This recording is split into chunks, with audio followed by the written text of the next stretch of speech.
За сайн байцгаана уу? Намайг энэ буландаа урьж оролцуулсанд маш их баярлалаа. За намайг Амартуул гэдэг. Би эмзүүч мэрэгчлэр ангаахыг төгссөн. Нэгдүгээр эмнэлэгт тасгийн эмзүүч мэрэгчлэрээ ажиллаж байгаад одоохондоо декретнийхээ амралтанд байгаа 2 хүүхдийн ээж байна. За 2 хүүхдээ би Монтессори арга зүйгээр өсгөж хүмүүжүүлэхийнхаа хажуугаар энэхүү туршлага болон мэдээлэлээ бусад ээж нартай хуваалцах зорилготойгоор The Montessori Sisters Instagram-ыг хөтөлж явуулдаг.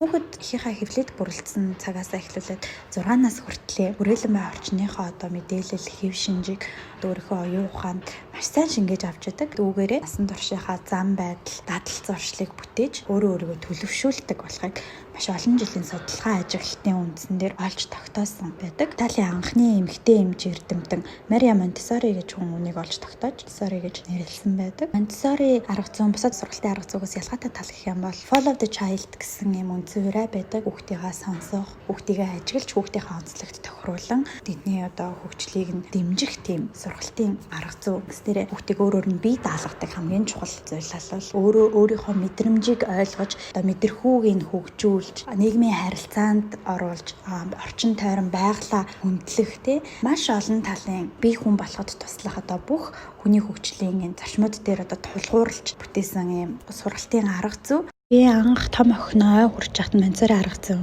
олж мэдчихсэн. Багахан уншсан хэсгийг маань хамгийн сайн ойлгосон зүйл гэх юм бол хүүхдээ маш сайн ажиглах хэрэгтэй байна. Түн дээрээ тулгуурлаад цаашаа ингэж юу хийх нь явах хэрэгтэй байна гэд бодож түүнээс хойш хүүхдээ юу сонирхож гин, юу хүсэж гин, юунд арай илүү дуртай байна гэдгийг нь маш сайн ажигладаг болсон.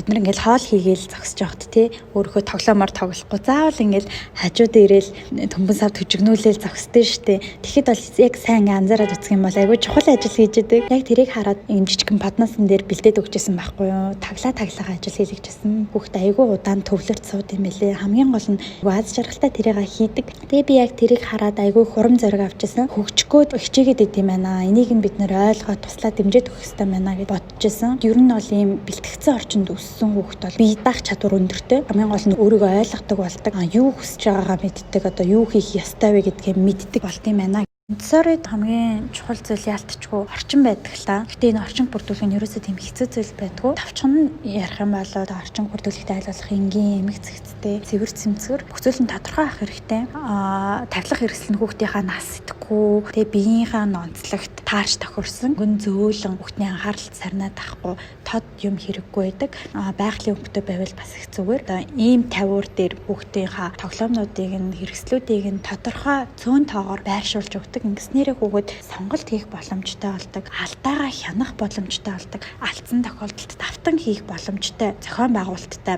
болдог.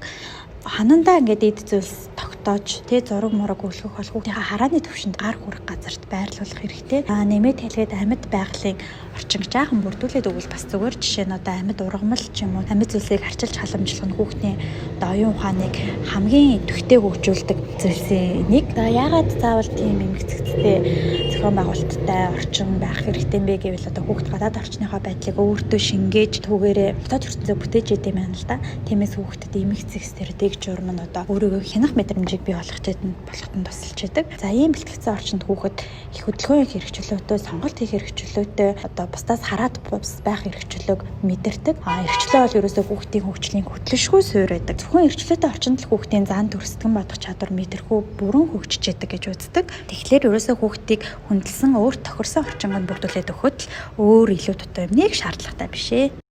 Жишээ нь за би хоол хийчлаа. Тэгэд ингээл хүүхдүүд ирээл энэ үед би ямар үйлдэл хийх үү? За нэм хөөрхөн өөрт нь таарсан санал тавиад өглөө тэр дээр гаргаад зогсоолоо. Ширээн дээр жижигхэн гамбанд тавилаад маслны утга ч юм уу банан тавиад өглөө. За энийг өөрөө хэрчээд идлээ. Энэ өөрөө Монтессори өөрийн гэсэн хувийн орон зай бий болгож байна өөрт нь сонголт хийх хэрэгчлөөг нь өгч гин, өөрийнх нь бие даах чадварыг нь дэмжиж гин, гар хурууны булчинг ажилуулж гин.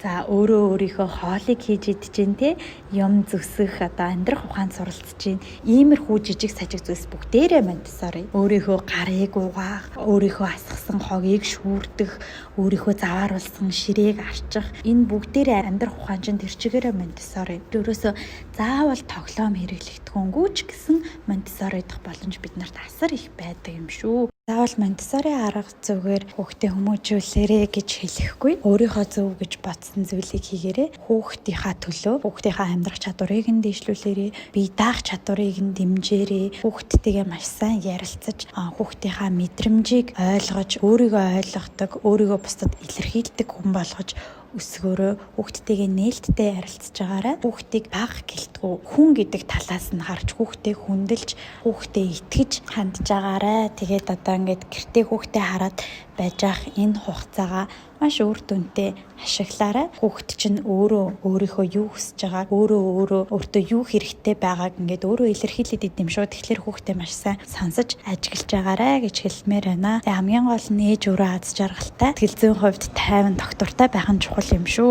Өөртөө завиургүйгээр, өөртөө хэцүү бишээр маш сайхан тайван гоё байж хүүхдээ хүмүүжүүлээрэ гэж хэлмээр байна.